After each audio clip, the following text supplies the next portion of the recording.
regular meeting of the Board of Trustees of the Spring Independent School District is officially called to order on Tuesday, June 12th, 2018. The time is now 7 p.m. Board trustees present are Winfred Adams Jr., Chris Bell, Deborah Jensen, Justine Durant, Jana Gonzalez, Dawn Davis, and myself, Rhonda Newhouse. I would like to ask everyone to turn off or silence their cell phones or any other electronic devices you may have. Thank you. At this time, I'd like to recognize Trustee Dawn Davis to introduce tonight's presentation of the colors.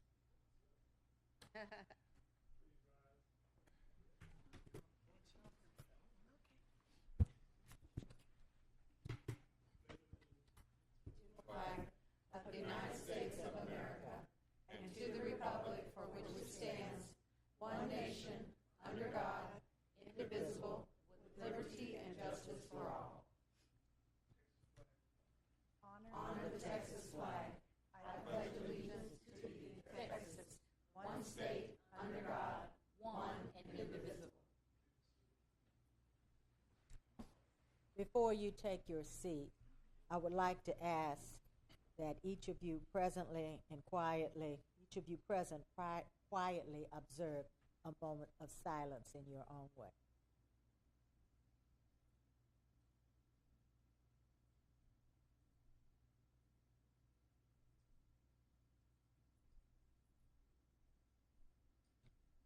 Thank you.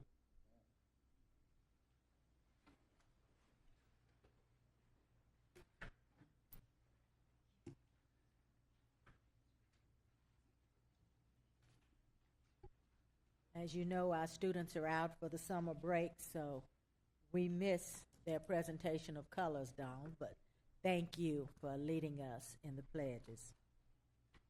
Our next item is the superintendent's remark.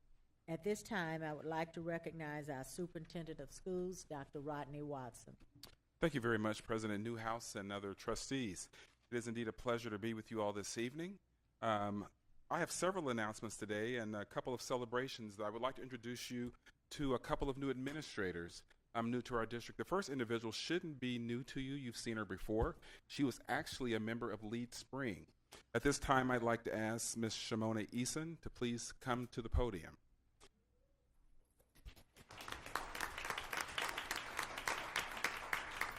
Shimona began her career as a new teacher in Spring Independent School District at Thompson in 2004. Over her 14 years in education, she has served in various roles that include campus testing coordinator at Clotton Middle School and student support specialist at Jenkins Elementary. After 11 years of serving this community, she became an assistant principal at Burchett Elementary for 2 years before she went on to become the assistant principal at Smith Elementary. Ms. Eason holds an undergraduate degree from Texas Southern University and a master's degree from Lamar University in education. She enjoys spending time with her husband, Stephen, and watching their son, Arrington, play sports. We'd like to celebrate her as the new principal of Smith Elementary School. Thank you. Would you like to have a quick word? Oh, of course. First of all, I'd just like to say thank you all for having me. It is such an honor and a blessing to be able to lead the Smith community. Today is a dream realized for me. Over the past 14 years, I've been working in Spring and serving the community. I prepared myself to become an administrator. So I'm excited.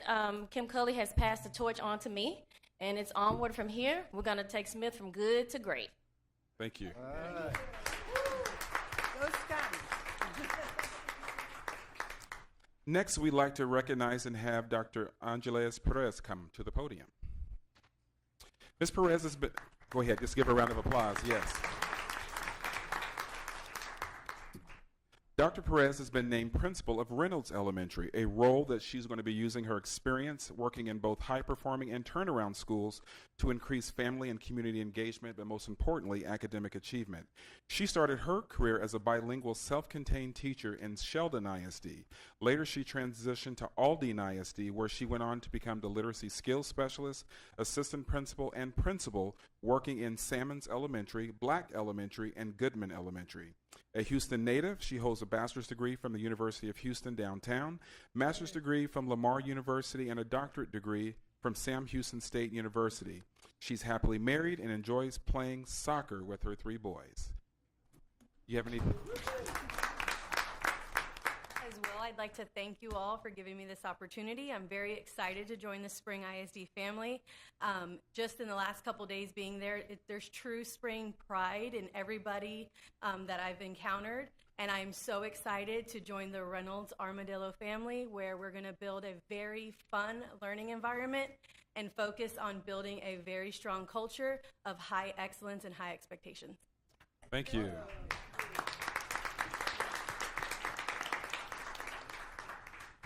So as many of you are aware, several of us were out of the groundbreaking today as we celebrated the first official groundbreaking ever from our 2016 bond program. Our newly designed Robertson campus was made possible by the amazing support from many of you in our community who helped us pass the bond. Also last week, we had a demo day at the site where we're renovating for a new police command center as well as our tax office.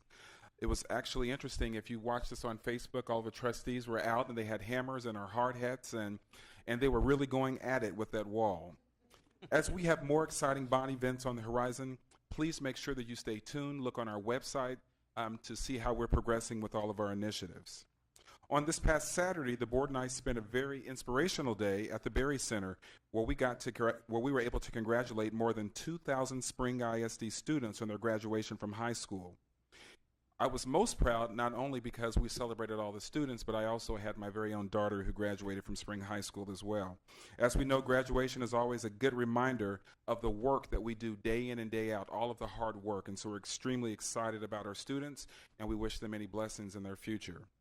Yesterday, we also sent 4 of our Emerge Fellows from Dekaney High School on a trip to the East Coast where they're embarking on a 5-day college tour. This tour is one of many components of the Emerge program, which is really about opening the doors for our students to help some of them be able to select more selective universities across the country. If you remember, the goal of these college tours is to give our students a glimpse of what school life is like on these campuses as they begin to prepare for their own futures. If you haven't had the opportunity once again to look at our website, our communications department is chronicling all of the events that are happening on their trip, and it's quite amazing to see the experiences that they're having. Last week's board workshop, as you remember, was full of a lot of information.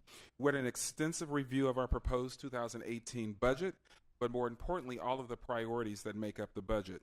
Naturally, our goal for next year is making sure that we increase student and academic support for our students so they can have higher student achievement, but also we identify the priorities of focusing on special education, professional development, and also increasing our GT offerings for the school year. This year, we're going to put a strong focus on those 3 areas to ensure we are meeting all of our students' needs. We also shared with you that last week our principals were participating in special education training. This week, our priority of special education is with our teachers who are attending a 4-day institute to learn about improved SPED processes and procedures. As we continue to have board meetings throughout the year, you're going to see us update and continue providing updates to you regarding those 3 areas. Last but not least, on a final note, I want to highlight some of our summer literacy initiatives, which you've heard about, Journey into Reading. Our K-8 students are being asked to complete 1 activity from each of the 7 continents over the summer with the goal of reaching the 7 summits. All of these activities are designed to be fun and to develop literacy skills through reading, math, music, movement, art, science, and social studies. If you haven't seen what's going on in our schools, please once again get on our website.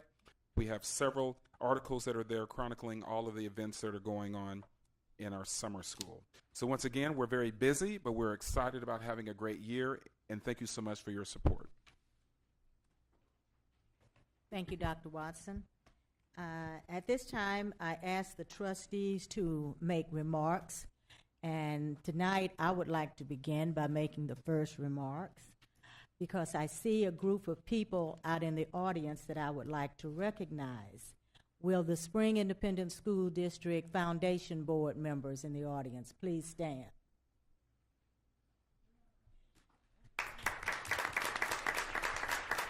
Remain standing. Our foundation works for our students in Spring ISD. They spend the year doing not just fundraising activities, but strategic planning. They provide grants to our teachers, to our schools. They provide scholarships to our students. I know over $45,000 in scholarships this year was given to our students. So they work very hard for our students and for our district. And with that, I know that they are planning for a big year next year because I spent the day with them today in strategic planning. So we look forward to your year with us next year, but we want to say thank you and we appreciate you to the utmost. Thank you.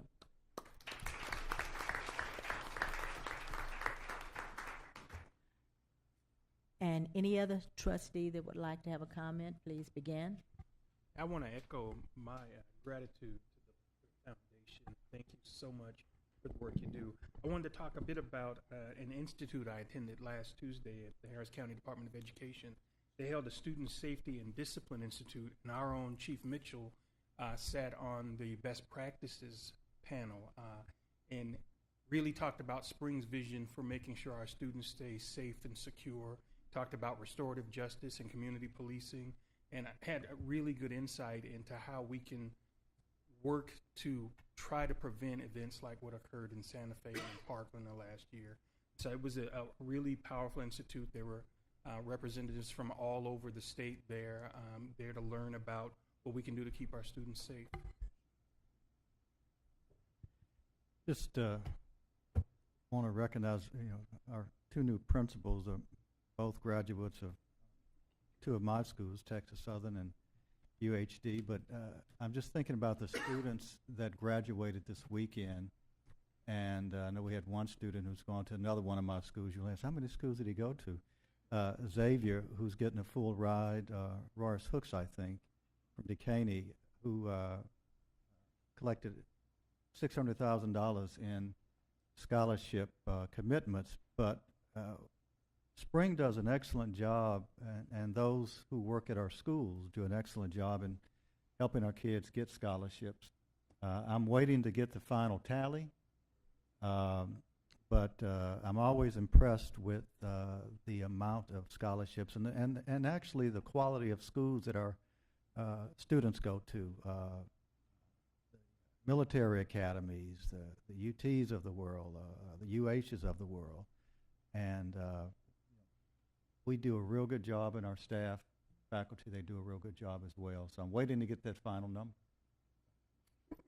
Dr. H, do you have that total? I am looking for it so I can accurately give you the number. But I will tell you that we this year joined a program called Raise Me, and so you'll see we had over. I don't want to see. Let me get the numbers for you, and I'll send them over. But great increases in our scholarships that were offered to our students. Yes.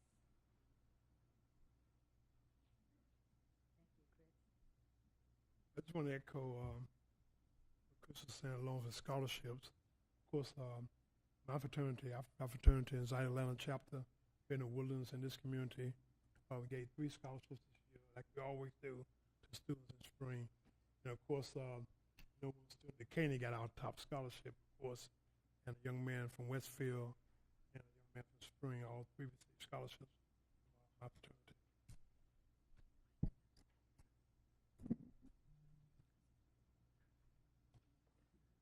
Thank you. We will now continue with tonight's agenda. Our next item is our Point of Pride's Award. Tonight, we have 3 points of pride. At this time, I'd like to recognize our Chief Communication Officer, Tiffany Dunn-Oldfield. Good evening, President Newhouse, Dr. Watson, and esteemed members of the board. As mentioned, we have 3 points of pride this evening, and I'd like to call you for those points of pride to the traditional horseshoe.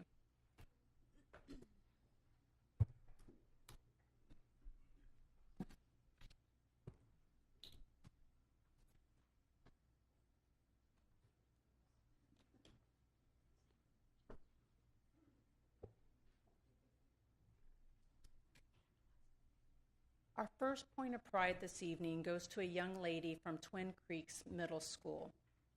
This young lady that we're going to call up actually received a point of pride at our May board meeting with other students that made it into the Duke Talent Identification Program. But at this time, I'd like to call up Alana Archie from Twin Creeks because I want to tell you about a very special recognition that she received through the Duke TIP program. So Alana, would you come up?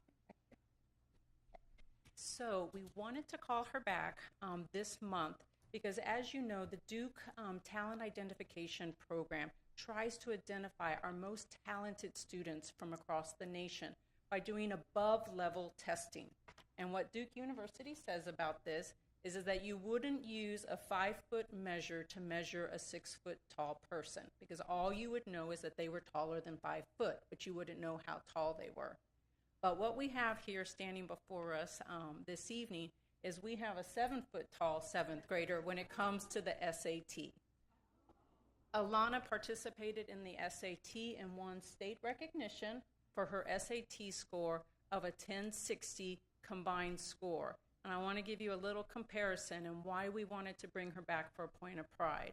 That 1060 means that Alana was at the 50th percentile in combined, meaning that she scored higher than 50% of high schoolers, juniors and seniors, taking the SAT across the nation. And in reading and writing, her score scored her at the 56th percentile, meaning that she scored higher than 56% of juniors and seniors across the nation. And that's why we brought her here this evening to receive a very special board point of pride. She is definitely somebody that we should be proud of in the district.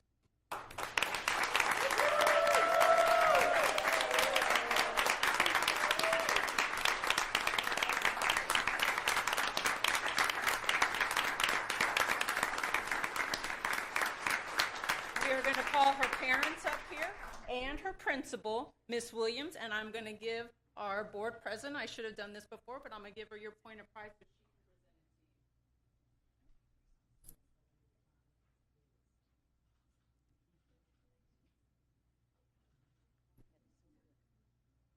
We're going to have you walk the horseshoe, but parents, come on up, parents. Miss Williams, you're going to walk the horseshoe.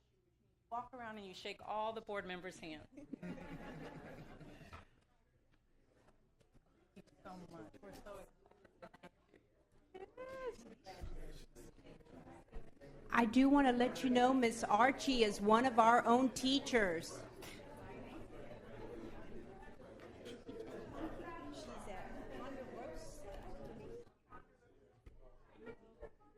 Yes.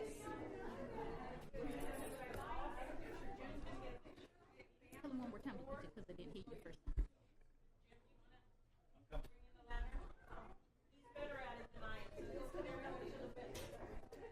And Dr. Hinojosa was just mentioning that Mom, Miss Archie, is a teacher at Ponderosa Elementary here in the school district.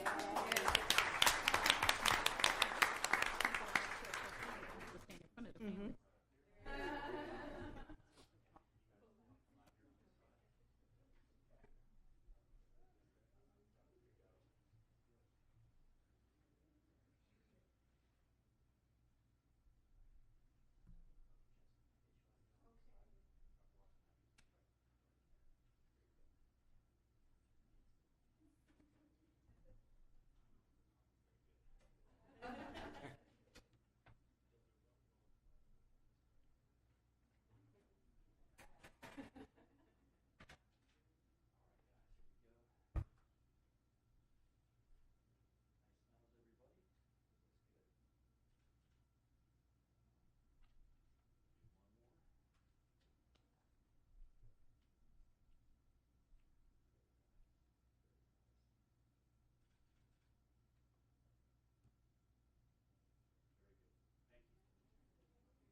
That is wonderful. Congratulations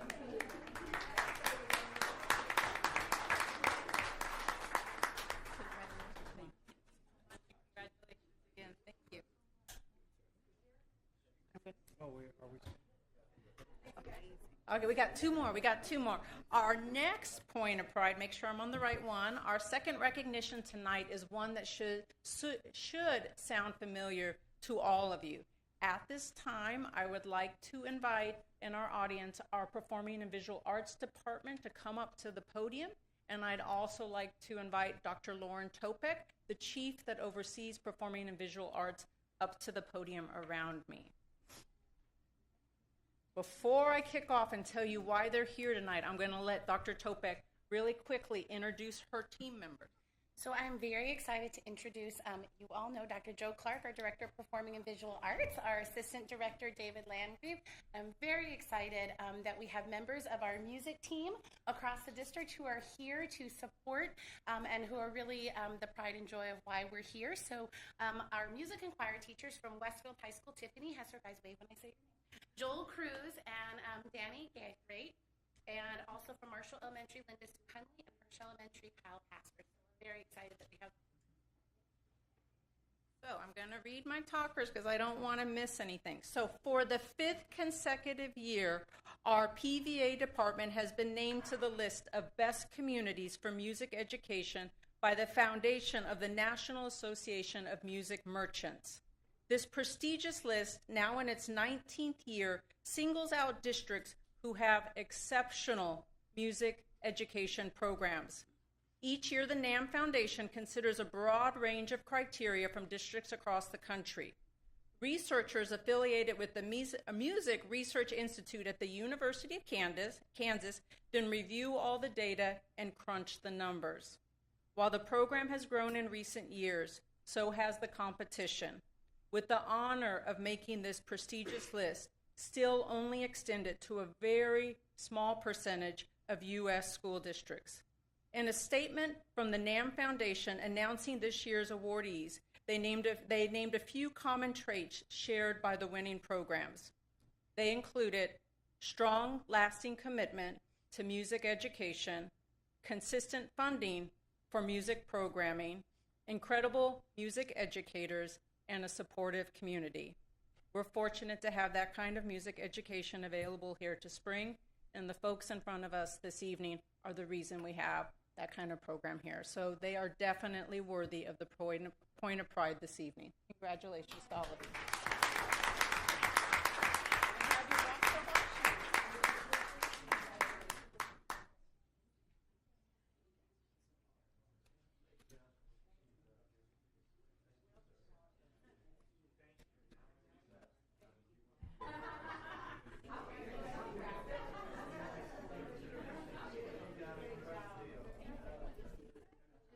We're gonna take a photo. Jim's gonna corral. Jim, I like Jim corral.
the last of our point of prides. Our next recognition tonight goes out to one of our amazing CTE programs. At this time, I would like to invite up our team members who head up the Carl Wunschie Senior High School Veterinary Science Program, and that is going to be Jessica Graham, Andrea Schur, Cynthia Williams, and Dr. Hinojosa is going to join her team. CTE programs fall under Dr. Hinojosa. Right. And we have a banner. We can open it up. I'm going to read a bunch of information here. So Jessica, the program that we are highlighting tonight is Miss Graham's baby. And she is our veterinary science teacher and Wunschie FFA advisor. Of course, Cynthia Williams is our district CTE director. You all know our Wunschie principal, and everybody knows Dr. Hinojosa. This evening's honor, as you can see from the banner, comes through the Advanced CTE, a national nonprofit that supports CTE programs across all 50 states and U.S. territories. Each year, the Advanced CTE group recognizes one program nationwide from each of the CTE career clusters with its Excellence in Action Award. This year, we're excited to report that under the Agriculture, Food, and Natural Resources career cluster, they chose to honor the veterinary science program at Carl Wunschie Senior High School. The program, established back in 2006 when the academy opened, now serves more than 100 students every year. Through a partnership with the Texas Veterinary Medical Association, Wunschie has developed a truly unique program that is aligned with industry demand. They offer veterinary assistant certifications that allow students to immediately enter the workforce or to work part-time while pursuing a higher degree. And in the true spirit of CTE, they offer students work-based learning opportunities and internships to help them gain real-world experience. To strengthen the offering even fuller, the school has built partnerships with Texas A&M University Kingsville and with the College of Veterinary Medicine at Texas A&M to offer direct pathways for students into those degree programs. And to top it all off, they also support the Wunschie Pet Clinic, which also offers experience for our students and affordable pet care for our community. How much better can you get than that? To the leaders of this program, especially Jessica Graham, and the leadership of our director of CTE and the principal that manages this program, we want to congratulate for this coveted Advanced CTE Excellence in Action Award, and they definitely qualify for the national award for our Point of Pride. So congratulations.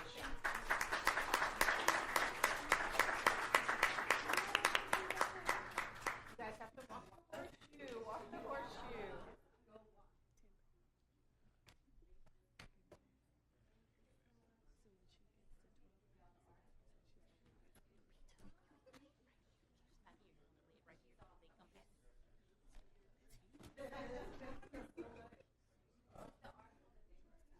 Make sure you get in the photo. I think she's giving it to you too.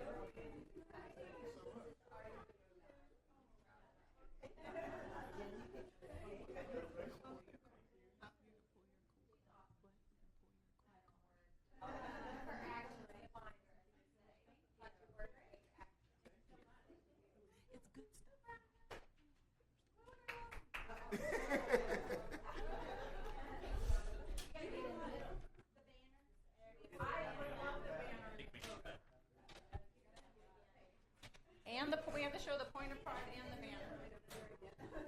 Right back behind this.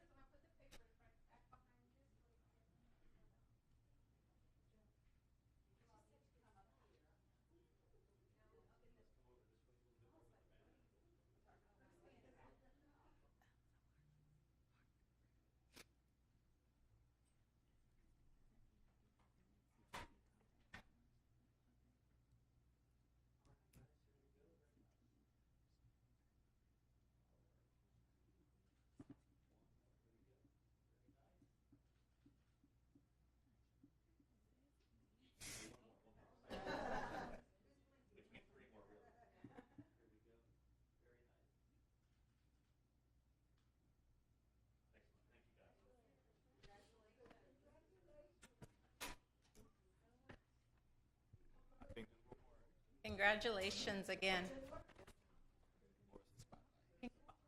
Before you go back to your spots, Ford, we're actually going to move you for the spotlight to the chairs here in the front row. And cabinet members, the front row, front row.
back to bed.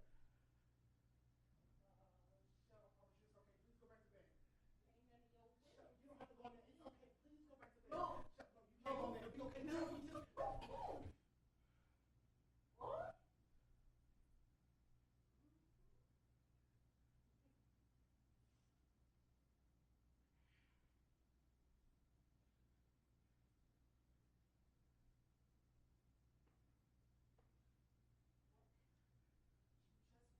Hold on, I wasn't looking for her. I just found her when I was looking for her. Nothing. She didn't have a good to sleep. Nothing.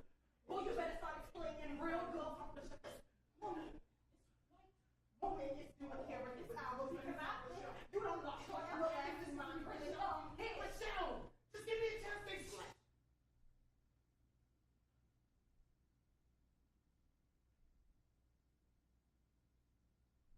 Marvin Gaye once said, Detroit in the 1960s turned out to be a heaven, but it also turned out to be a hell. Detroit in 1967 was known for its love of Motown, but also for one of America's most hate-filled writers. Playwright Dominique Morrisseau displays both attributes through the eyes of a brother and sister, Link and Shell, who face racism and betrayal that tries to tear them apart. And in a world where a child as young as 14-year-old Emmett Till can get killed for looking at a white woman, we can only empathize with Shell's immense fear when Link brings home a mysteriously beaten up white woman named Caroline. Ultimately, we will learn that no matter how bad the situation, That family. is the most important thing in the world. In Dominique Morrisseau's Detroit 60s and doom, doom, doom, doom, doom, doom, doom, doom, sunshine on a cloudy day, day, day, day. No. What you gotta get the temptations, huh? It's like the sun. The draw. What are you doing? Don't worry about what I'm doing. You got my 45. I told you not to sweat. I took care of it. Boom. That don't look like my 45. It's better than your 45. It's an 8-track player. Langston, you was going next to tell me this ain't what you did with all that money I gave you. Just give it a second. It sounds better than your old record player. That ain't got me no less. I know that, Shell. I'm just not trying to mess up the party for these vets tonight. I'm not trying to mess up nobody either. Shell in here making people feel good. A little extra money.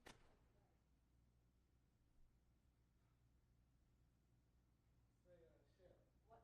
You heard Shepherd's on 12th Street getting sold, right? Yeah, I'm gonna find you selling the place, huh?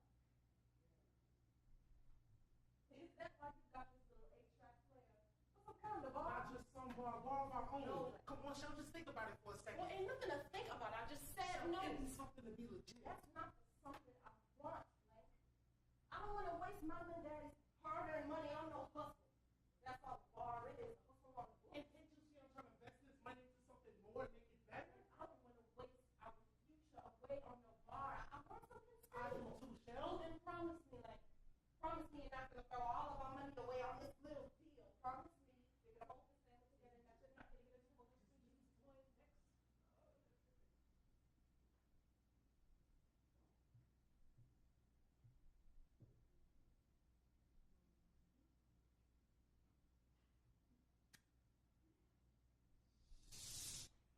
Give me a chance to explain. The way she looked at me, I just had to. But where we gonna keep her? She stayed here when she stayed all night in the morning. Like, I got a heart. You saw her. Okay, but I got a mind. So when it's over, she finds every which way. Shell! I said she could stay here. That's the least we can do for her.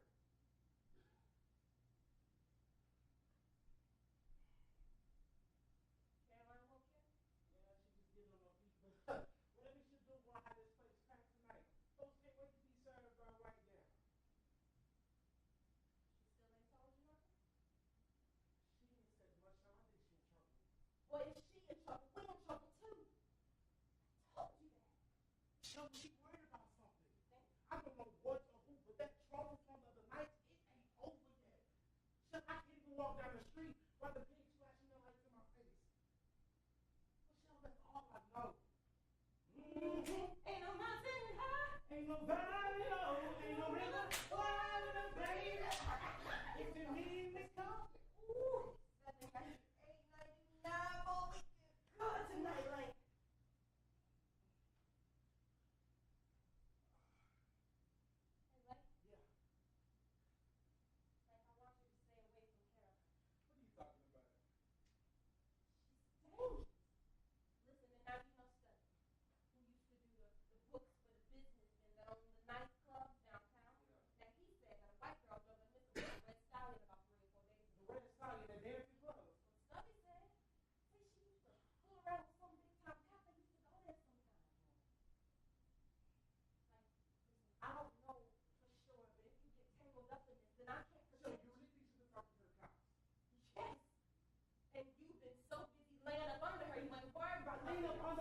okay. Now, it Shell. ain't okay.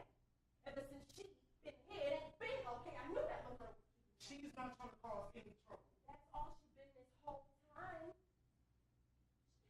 She is a white woman. Like, I don't know if you've noticed, but I've noticed. Noticed it, So Shell. I'm afraid of. It's like you get closer to her and you get further and further away from reality. Forgetting who you are and what this world can do to you. Come in here with your new bar and this A-track plan, this white woman, and you think you're somebody that. And why can't I just do what I do without it being about something, Michelle, for once?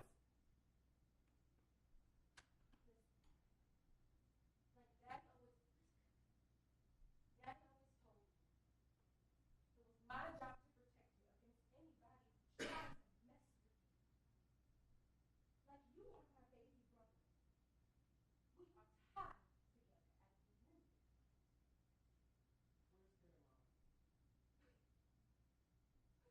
She took off all she left right like the devil was chasing. Do you hear what's going on outside? Those aren't just people hanging outside our doors. Those cops. It's you. okay, No, Shell. it ain't okay. You looked me in my face and you gave your word, and that's something you just don't throw all away. I ain't doing nothing with Michelle. I just can't stand around and feel bad about it. I'm not the Michelle, just stay here.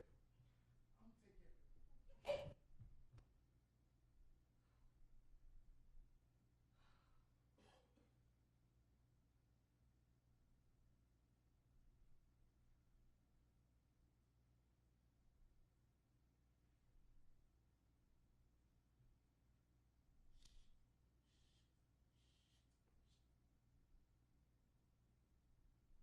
of it.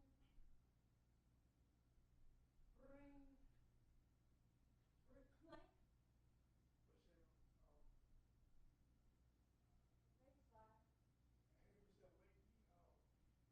Slide, can you tell me what Gotta get us at the bar, but lately, Slide is scary. they came to burn up the bar, but we got it back. You know, listen to me, Michelle, but lately, Michelle, y'all believe me, I told Lake to stop running. I told Lake to stop running, but like, if you just stop running, be fine. Like, they're not gonna do that much to you, but officer, please don't get him. Well, like, if you just stop. Hey!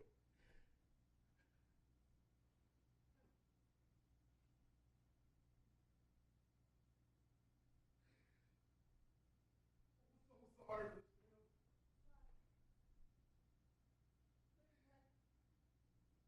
They got him. They killed him, Michelle. They killed Lane. No. No. You don't say that. I'm so sorry. You say that. You don't say that. You don't say that.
enough to remember.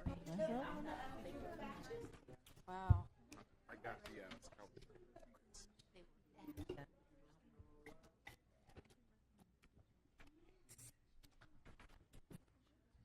Just gave my age away. Okay. Thank you again. That was so touching. I felt like I was in 67 watching this. Very touching. And we send our best wishes and good luck to you in your competition. With our prayers, I know you will succeed. Thank you. Now, I understand we have some numbers from Dr. Watson that we can brag on. Yes, so thank you, Dr. Hinojosa, for getting this to me. So last year, our students received $27,381,172. This year, our students received $74,995,565, which is an increase of $56 million. Right. That's amazing.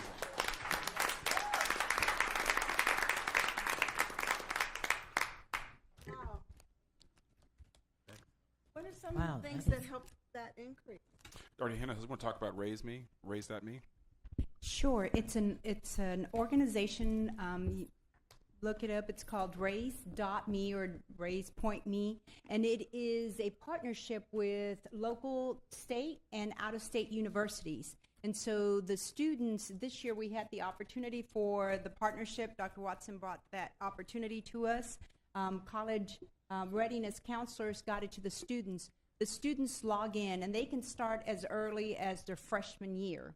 And there's certain activities that they can do. For example, any community service. So all of our students that graduated with the Distinguished Service honor, the 200 hours that they earned, all of those pieces get logged in. They choose the universities that they want to attend.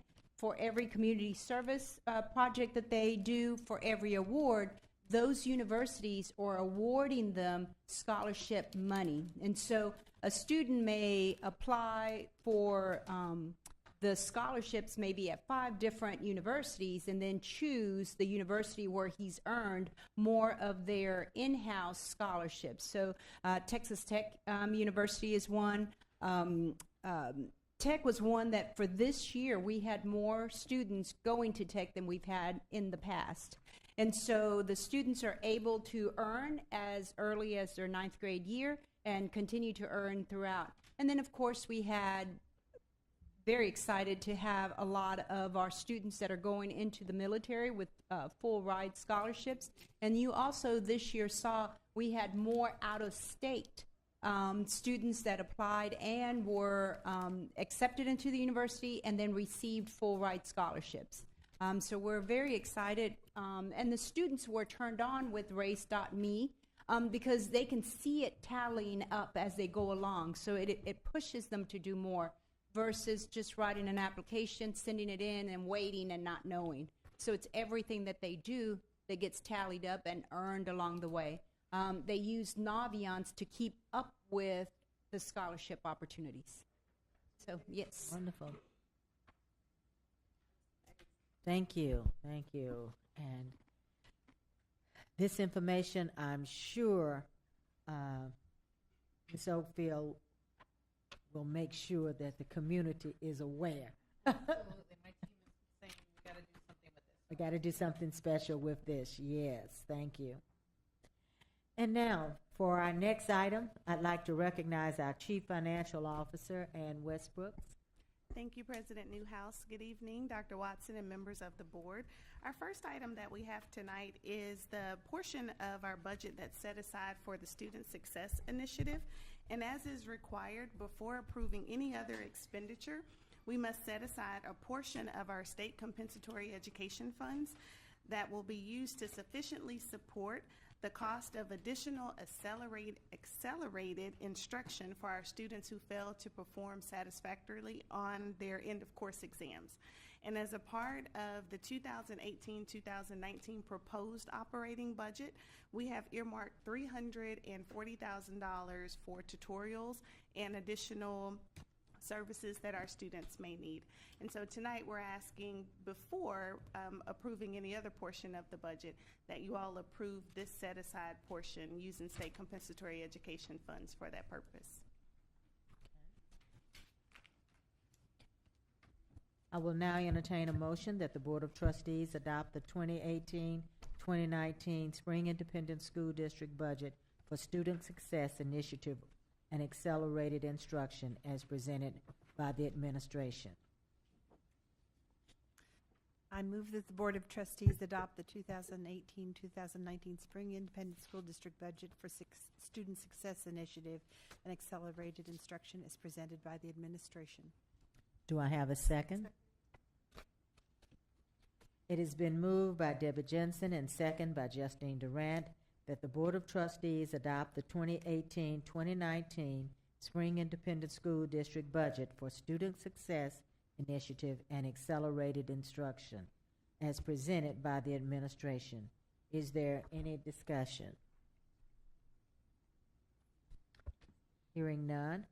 All those in favor, raise your right hand. The motion carries unanimously. Our next item is the public hearing for the 2018-2019 Spring Independent School District budget. So at this time, I would like to again recognize our Chief Financial Officer, Ms. Westbrooks. Thank you again. The development of the 2018-2019 budget proposal began with first establishing the Board of Trustees and the administration's budget priorities for the budget.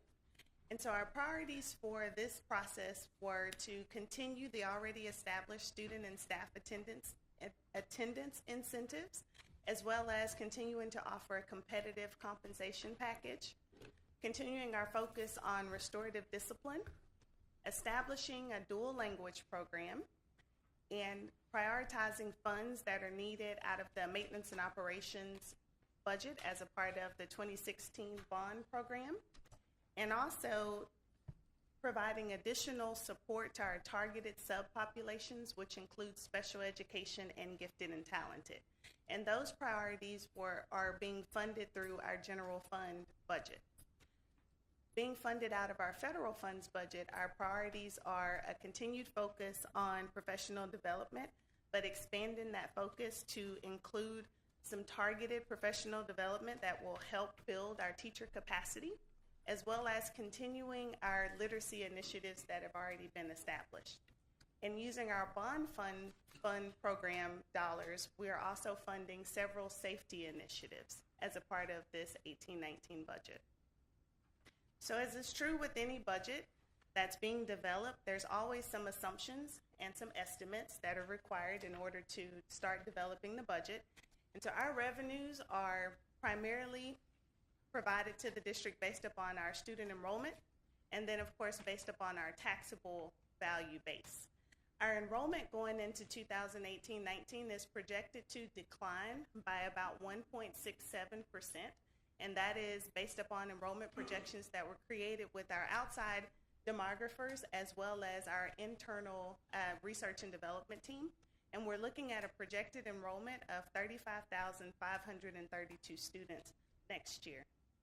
Our tax base, we are anticipating that this budget will be supported by a $1.51 tax rate per $100 of taxable value. That is the same tax rate that we currently have, but there's a change in the mix of that tax rate, and so we're looking to support the general fund budget with the maintenance and operations tax rate of $1.06 and the interest and sinking, which will support the debt service tax rate in the amount of 45 cents. So that is allowing us to take advantage of a tax code provision that allows us to maximize our state funding by increasing temporarily our maintenance and operations portion of our tax rate. This is just a look back over the last 10 years of the district's peak enrollment, and you can see where we've had some ups, and now we've seen this steady decline that's happened over the last, few years. And so here in 2017-18, our peak enrollment was at 36,542. But going into 18-19, we're projecting that 35,532. And just as a point of reference, we ended the 2017-18 school year at 35,733 students. So pretty close to in line to what we're projecting at this point. Here's just a look at our appraised taxable values over the last 10 years as well. And you can see this upswing in values. And going into this next tax year, we also saw an increase of about 4.67%. And again, that's outpacing most of the school districts around us. And we have continued to see that steady increase in our taxable values, mostly happening on the commercial side of the district. And we can see that happening across the district. So that's a good thing. And so we'll continue to monitor our tax collections and just making sure that we're adjusting and preparing for any slowdown in our collections as a result of the hurricane. The proposed budget in total is $397,368,898.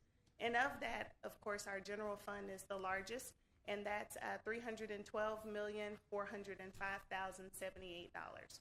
Our debt service budget is $58,411,285, and that is, of course, restricted for our debt service payments that we have in February and August of each year. And then our child nutrition fund is $26,552,535. And though the booklet that you all have includes our capital projects fund and our special revenue fund, by law, we're required to pass as an operating budget the general fund, the debt service, and the child nutrition fund. Everything else is governed by other outside restrictions, and those are provided to you for informational purposes. Here's a look at our proposed budget in comparison to last year's, the 2017-18 adopted budget, and looking at it by function level. The thing to focus on here is the percentage that we're spending in each instruction, or in each function, as well as the per student amount. And for the most part, there are definitely some changes here and there by the functional areas, but overall, our mix of expenditures are about the same, and of course, with instructional being our largest expenditure at about 59% of our total budget.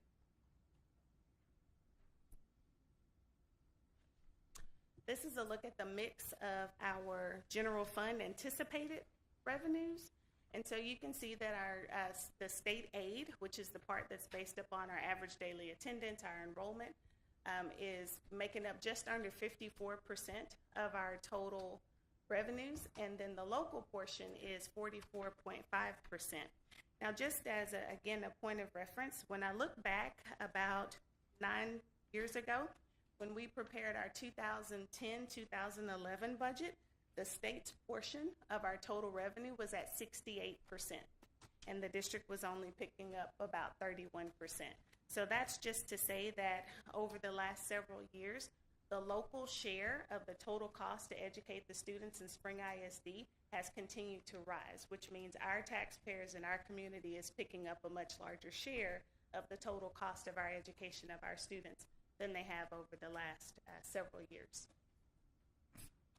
On the general fund appropriations, the expenditure side, this is a fairly common look, and that's our payroll costs being by far, we're a service industry, so by far being the highest expenditure that we have at 87.4% of our total cost. And we talked at length on Thursday evening about the strategic priorities that are included in this year's budget. And so those three big items are special education, gifted and talented, and performing in visual arts. And so among other things, there is $750,000 that is budgeted for special education, which will include some additional curriculum, professional development, a software system for IEP goal setting, and then a district-wide review of all of our IEPs. With gifted and talented, we're looking at purchasing a new software system Again, a focus on professional development, providing some field experiences for our students, and then purchasing some technology that's needed to support that curriculum. That's just under $125,000. And with performing and visual arts, we're investing $446,000 in arts integration as well as resource improvement. So just a quick look at all the items that are being covered with this 2018-2019 proposed budget. It does include a proposal of $1,500 and a one-time retention supplement for all of our full-time employees. A fixed assets specialist, which is a position to oversee the inventory in the district. Hiring of the principal for middle school number 8. 6 additional special education teachers, a SIMS clerk, which is a student information management systems clerk at both the elementary and the middle school, and then establishing the dual language program at Northgate Elementary, Clark Primary, and Hirsch Elementary. Also, as mentioned earlier, continuing to fund the bus driver and teacher attendance incentive. Picking up the second half of our library media specialist. So now that our elementaries and our middle school campuses will have a full-time library media specialist, and the second half of that position is funded using federal funds. Also using our federal funds is the addition of a mental health director in the district, 3 credit recovery teachers, and 10 elementary interventionists. The 3 credit recovery teachers and the 10 elementary interventionists are funded using general fund and the state compensatory education funds. And then lastly, as a part of the proposed budget, we also need to provide our community a reasonable opportunity to comment on the Every Student Succeeds Act consolidated grant application, which covers those federal funds that we spoke of just a moment ago. So Title I is the portion of our federal funds that focuses on our students that are at risk of not passing the established standards. The Title II is for primarily professional development, teacher retention. Title III is for our English language learners that have limited English proficiency. And then Title IV is fairly new. It's only the second year that we've had that one. And it is for student support and academic enrichment, which focuses on things such as mental health. That's the mental health director that's being funded with Title IV, digital literacy, school health, and fine arts and athletics as well are included in there. So tonight, if there are any questions on the consolidated application, we have our Executive Director of Federal and State Compliance that's here and could answer questions on that application.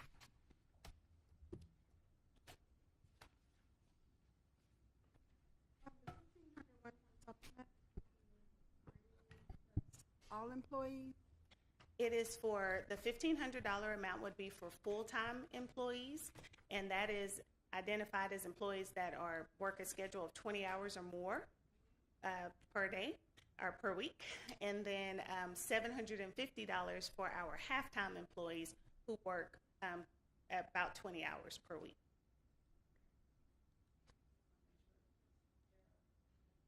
Yes, ma'am. All classes of employees, with the exception of, we do have some that are exceptions, and that's like our temporary employees, substitutes, our vocational ed students, private music lesson tutors, those type of teachers that are not full-time employees, they would be excluded from this. Yes, but it does include our clerical and classified team. Yes, sir. Can I ask you about the substitutes? I was looking at something last night where it looks like a running thread from a survey we got was the fact that they hadn't received any type of increase in substitute pay over the course of many years. Is that something we're addressing in this budget or plan on addressing? It's definitely something that we keep a watchful eye on. It is not included in this budget, but it is something that we are very well aware that we need to address in a future budget when the opportunity arises.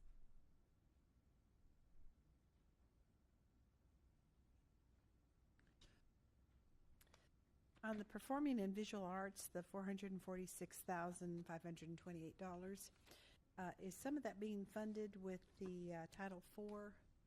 The since you total- mentioned fine arts there? Yes, ma'am. The total amount that was proposed was $499,000, and so the difference between that 499 and the 446 is being funded using the Title IV program. I remember you discussing this at the time you were talking about the golden pennies. Yes, ma'am. Okay, I know our new financial advisors helped us identify the golden pennies. Could you Yes. explain that concept a little bit? The golden pennies? Yes.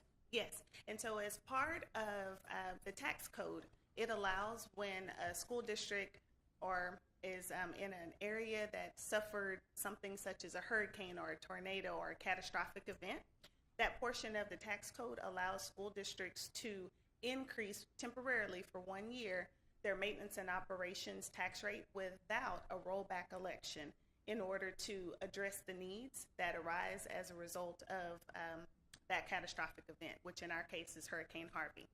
And so what that does is by increasing our maintenance and operations tax rate, we not only collect more that goes towards the maintenance and operations budget, but we're also able to maximize our state aid, because the state aid foundation school program funding formula gives more in state aid when your tax rate is higher. Your local tax rate is higher.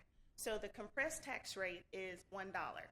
And so the pennies that are above the dollar are considered golden pennies. And they're golden because they yield more state aid. And so we already have our tax rate set at $1.04. And so those 2 cents above that $1.04 are called golden pennies because they yield that additional tax rate. And for us, that's close to $7.5 million more in state aid because of that. Is this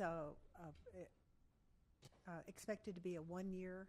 Yes, ma'am. It is a 1 year opportunity for the district to respond to that catastrophic event.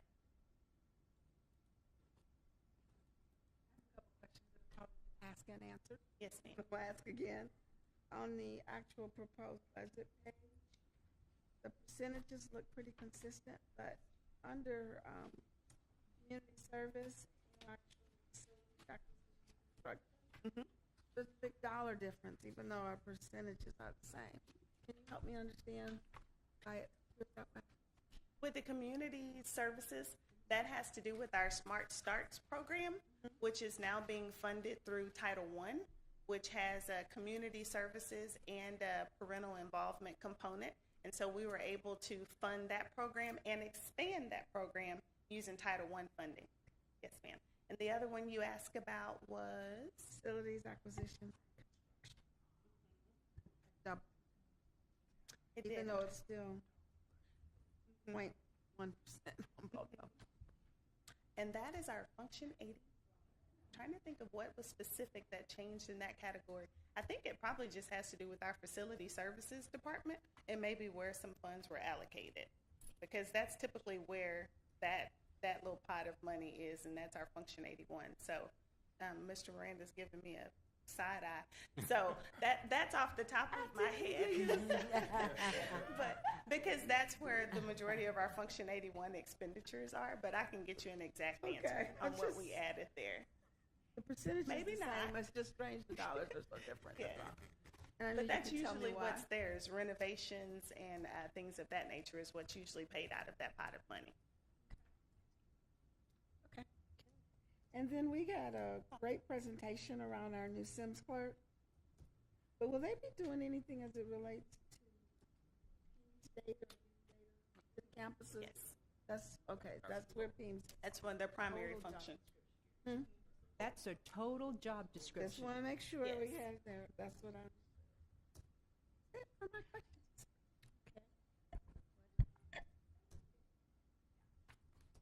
Thank you, Ms. Westbrook. Yes, ma'am. Ms. Hill, do we have anyone registered to speak to this agenda item under public hearing? No, Madam President, we do not.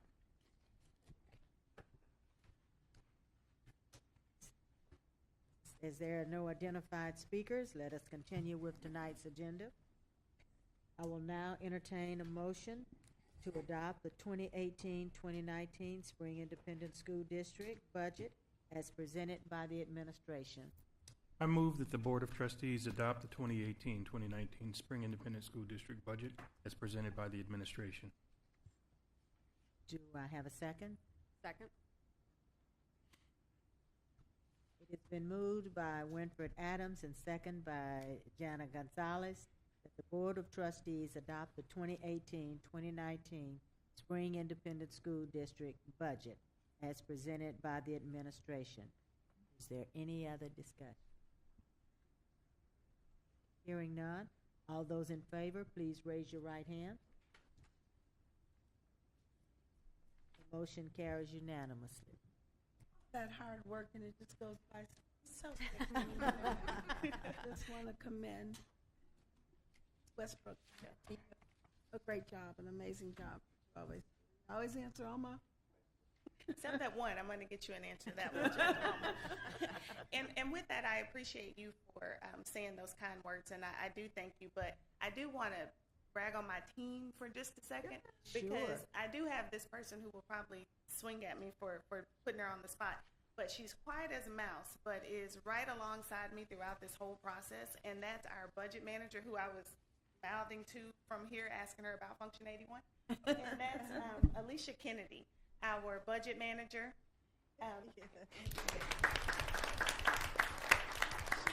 She works a lot of nights and weekends and puts up with all my craziness throughout the budget process, where I have an idea and then she takes it and puts it into the line items for me. So I just wanted to tell her thank you for all of her tremendous amount of work throughout this process. For our next item, I'd like to again recognize our Chief Financial Officer, Ms. Westbrooks. Okay, and for the last item, we have a resolution for the board, and it's related to that retention supplement, simply because it is something that is non-standard that we do, and we wanted to have the resolution in place to spell out the eligibility requirements for the supplement. And so those requirements are, since it is a one-time retention supplement, it's that all employees that will be eligible for the supplement will have to remain an employee or be an employee of Spring ISD active as of June 30th, 2018. So that's the end of the 2017-18 fiscal year. Remain an employee with us through September 1st of 2018, and also remain an employee of the district through the processing of the November 23rd payroll. And that's the payroll where we will pay the supplement as a part of the regular payroll process. And then that also includes employees who are on leave, whether it's family medical leave or temporary leave. If they're on leave and in an active status, they will still qualify for these funds. The ineligible, as Ms. Durant alluded to earlier, there are some positions that are ineligible, like I mentioned, such as private music teachers, tutors, vocational ed students, interns, our temporary crossing guards, our substitutes. That class would be excluded, but for all other half-time and full-time employees, they would be eligible for the supplement. And so again, since it's a non-standard item, we wanted to have a separate resolution that spelled out those parameters. Thank you. Yes. I will now entertain a motion that the Board of Trustees approve and adopt the one-time payment of an employee retention supplement as presented by the administration. Madam President, I move that the Board of Trustees approve and adopt the one-time payment of an employee retention supplement as presented by administration. Second. It has been moved by Justine Durant and second by Don Davis that the Board of Trustees approve and adopt the one-time payment of an employee retention supplement as presented by the administration. Is there any discussion? I love giving money to people who are with us and stay with us. I really appreciate those people because there's many challenging jobs in our district, and these people deserve it. And I'd just like to comment, even at a time when we're seeing a drop in enrollment and other districts having to take negative approaches, that we're able to provide some recognition and retention fund for our staff is is amazing. So it just speaks to the fine job that our finance team does in helping us to be able to award such a supplement. Very much so. Thank you. All those in favor, please raise your right hand.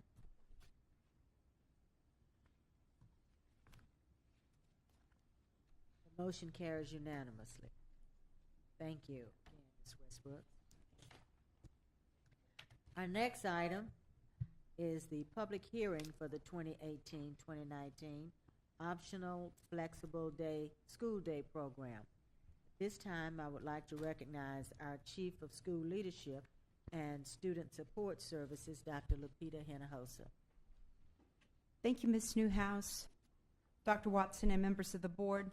As you know, this will be the official public hearing for the approval of our waiver for the optional flexible school day program. And in Spring ISD, it is called Achieving Success Alternative Program. And as you know, we opened this program back in 2014 as a result and a need to provide alternative education and alternative program for our students that were struggling, our students that were in danger of dropping out due to their age and or due to personal circumstances where they could not attend school all day. So our ASAP program, as we know it, provides flexible hours and days of attendance for students in any of our comprehensive and specialty schools who meet the following criteria. The student has either already dropped out of school or is in danger of dropping out as defined by the Texas Education Code 29.081, and or the student will be denied credit for one or more classes in which the student has been enrolled as a result of attendance requirements under the Texas Education Code 25.092. Our program actually operates the flexible day with 3 scheduled periods. The students may choose to come at 7 o'clock in the morning from 7 to 11:30, from 11:30 to 4 o'clock, or the evening shift, which is from 4 to 8:30. This evening schedule allows for our students that are either working students and or parents to be able to come to school and take the courses that they need in order to graduate. The goal of the program is to improve graduation rates for students who are in danger of dropping out of school and or are in danger of losing credits due to attendance. This year, I'm excited to say that at graduation this past week, on Saturday, we had 34 students that graduated, and we have the potential of another 36 to be able to graduate in August, and because they have recently been reclassified as seniors. So they're working this summer, and we hope to be able to have these students graduate. And so I'm asking the approval to continue the program for our next school year to allow our students to recover classes and be able to graduate. Ms. Hill, do we have anyone registered to speak to this agenda item under the public hearing? No, Madam President, we do not. As there are no identified speakers, let us continue with tonight's agenda. I will now entertain a motion that the Board of Trustees approve the proposed 2018-2019 optional flexible school day program as presented by the administration. Madam President, I move the Board of Trustees approve the proposed 2018-2019 optional flexible school day program as presented by the administration. Second. Thank you. It has been moved by Chris Bell and second by Winfred Adams that the Board of Trustees approve the proposed 2018-2019 optional flexible school day program as presented by the administration. Is there any other discussion? I think this is a wonderful program to meet students' needs so that they can accomplish a high school diploma. I hope in future years we have a flexible year program. I've seen programs where they have 2-week breaks between 6-week periods, and have avoided the summer slide that way. So just another way that we can change the way we organize the time of the education and the learning to suit the students' lives. So anyway, I think this is great. It is, and we're happy for those 34 that marched last Saturday and look forward to 36 more. I was going to say, Madam President, I am the recipient of a night school program after being a 9th grade dropout, and it got me back on the road where I went to a technical high school. So I'm all for the various types of ways we can help our students. I too. I'm really excited about this opportunity. I'm wondering if we could maybe have a dialogue, maybe around how we can improve upon it and increase those numbers, and you know what it's costing us now, and we have room to expand. And I know we looked at some data. Is this when we sent? I don't know if this is correct, but remember you showed us where we have some kids that are at 0% of completion and some are 90% completion. That's the same program. And we had talked about using the certified mail to notify the parents of those that weren't participating. So I think there are some opportunities there, that being one. And I'd really like to make sure that we're capitalizing on it as best we can. Great. Thank you. Okay, with no other discussion, all those in favor, please raise your right hand. The motion carries unanimously. For our next item, I'd like to recognize our Chief of Staff, Julie Hill. Once again, good evening, Madam President, trustees, and Dr. Watson. Our next item is on page 51. It's for the nomination of one of our trustees for Region 4 position C seat on the TASB Board of Directors. As you recall, earlier this spring, there was a vacancy in position A seat, and we actually had a nominee that our board sent forward, Trustee Durant, and so there's another spot that they'd like to have a representative from Spring to be nominated, and so I'm going to turn the floor back to President Newhouse at this time. Thank you. Any recommendations? I'd like to nominate Trustee Jana Gonzalez for the position. Good.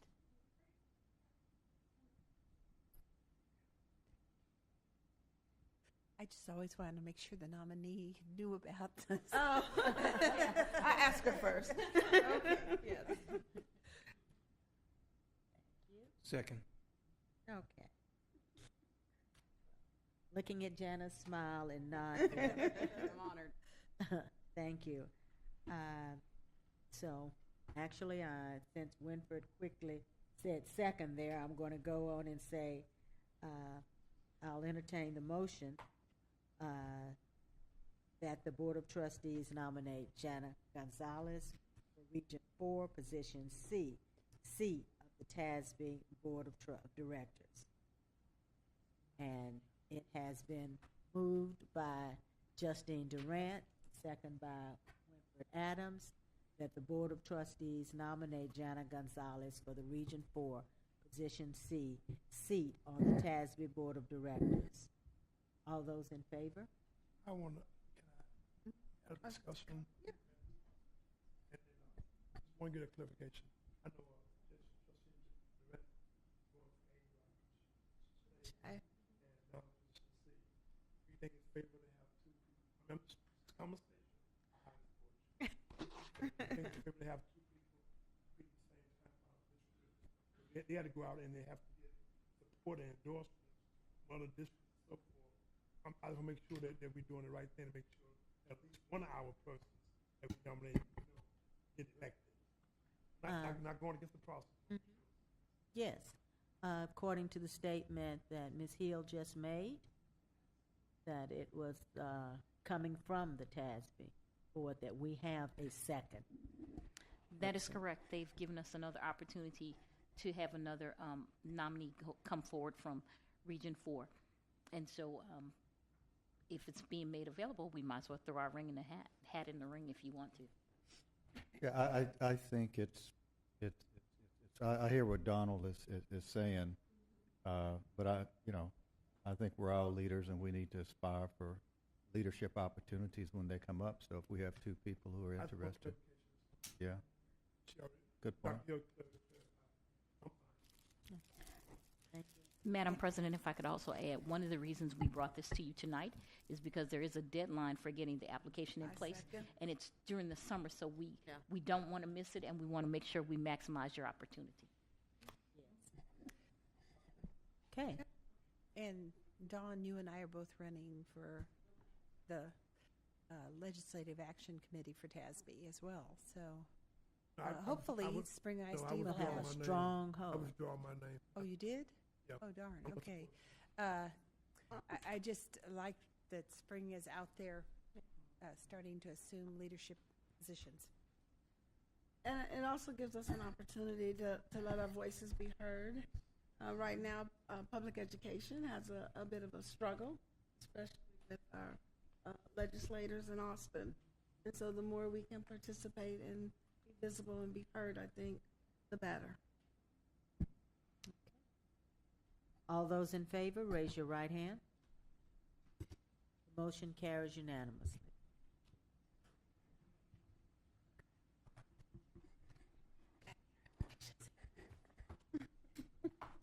Congratulations, ladies. I understand Ms. Westbrooks now has the answer to Ms. Durant's financial question. Yes, I just wanted to confirm that my original response was correct, and that it was an increase in that one particular functional area in facility services, not an increase in their overall budget. That's why I was getting the side eye, but just an increase in that area, which means funds I would were have taken it though. funds were just moved around to that particular area. Gotcha. Yes, Thank you. Thank you. Okay. Our next item is the consent agenda. I will now entertain a motion to approve and adopt all of the items listed on the consent agenda. Madam President, I move that the Board of Trustees approve and adopt all the items listed on the consent agenda. Do I have a second? Second. It has been moved by Jana Gonzalez and second by Justine Durant that the Board of Trustees approve and adopt all of the items listed on the consent agenda. Is there any discussion? Just that this was a very long Thursday night meeting. And Discussed and rediscussed. yes. So if anybody is ever interested in the minutia of all the discussions and presentations, please come to the Thursday night work session. Thank you. All those in favor, please raise your right hand. The motion carries unanimously. Next is the public hearing, public participation portion of our meeting. Chief Hill, do we have anyone registered to speak under public participation? Yes, Madam President, we do.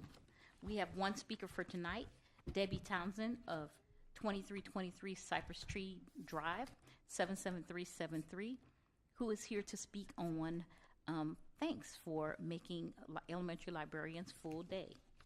Before Ms. Townsend begins her comments,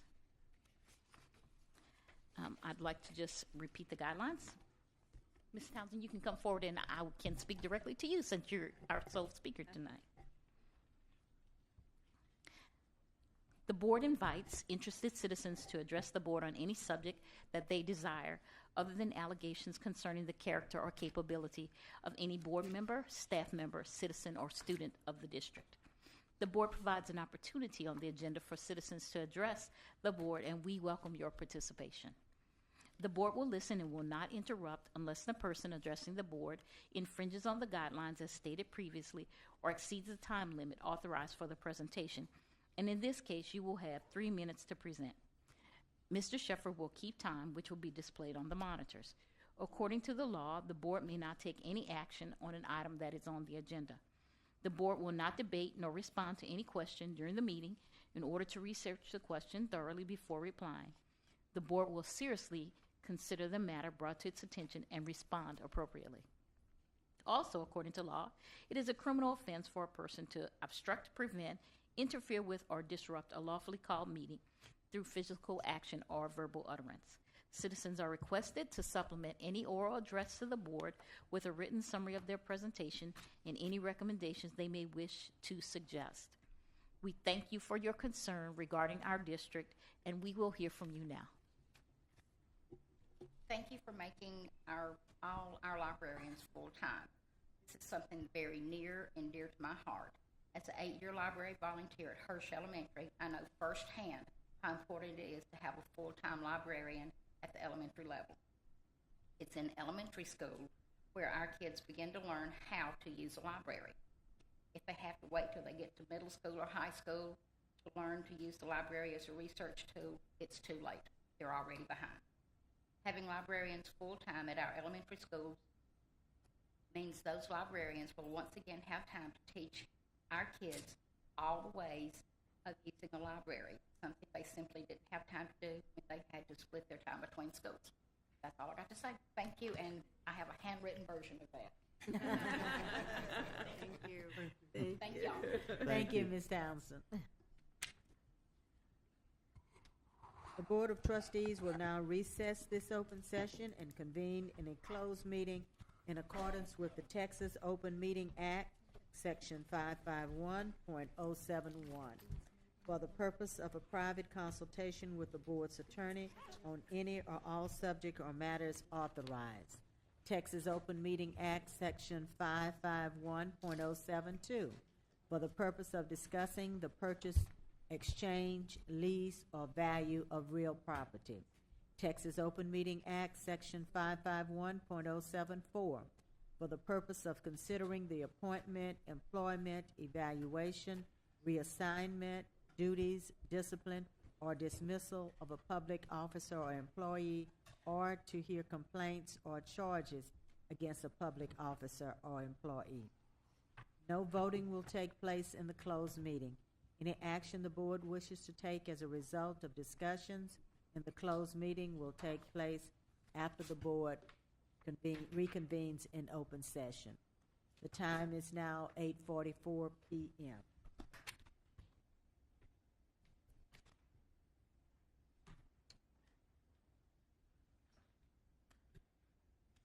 We will now reconvene and resume the regular meeting of the Board of Trustees. The time is now 9:52 p.m.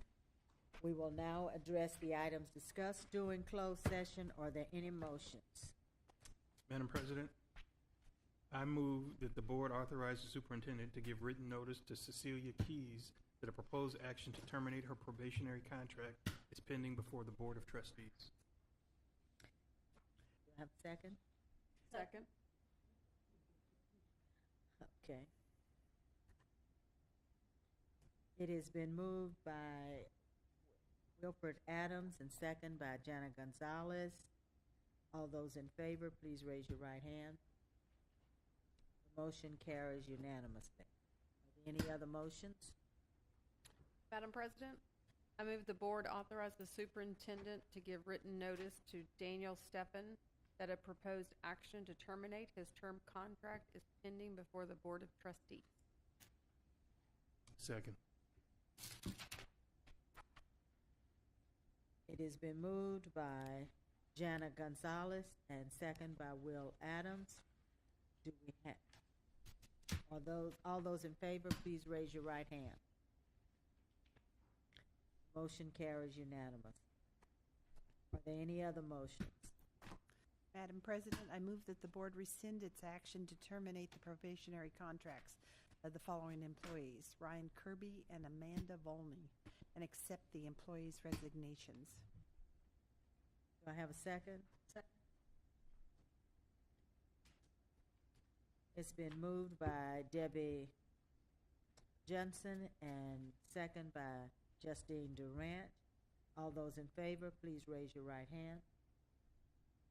Motion carries unanimous. Are there any other motions? Madam President, I move the board rescind its action to terminate the probationary contracts of the following employees: Brooks Cousins and Andrea Camille, and issue the employees the appropriate contract for the 18-19 school year. Second. It's been moved by Jana Gonzalez and second by Justine Durant. All those in favor, please raise your right hand. Motion carries unanimously. Are there any other motions? Madam President, I move that the board render a final order to terminate the contracts of Marcus Johnson and Sharon Berry Crusoe and authorize the superintendent to notify the employees of the action taken by the board. Do I have a second? It's been moved by Wilfred Adams and second by Justine Durant. All those in favor, please raise your right hand. Motion carries unanimously. Are there any other motions? Madam President, I move the board approve the resignation and release agreement and employment matters involving Bill Winters as discussed in closed session. Second. It's been moved by Don Davis and second by Deborah Jensen. All those in favor, please raise your right hand. Motion carries unanimously. Are there any other motions?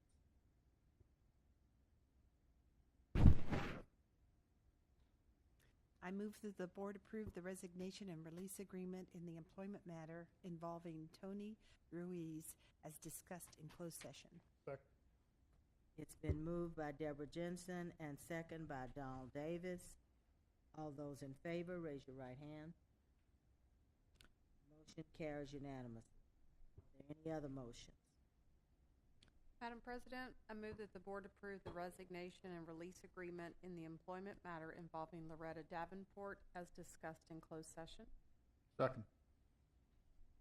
It's been moved by Janet Gonzalez and second by Chris Bell. All those in favor, please raise your right hand.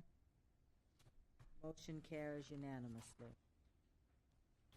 There are no other motions on tonight's agenda, so I will now entertain a motion to adjourn our meeting. Motion to adjourn. Second.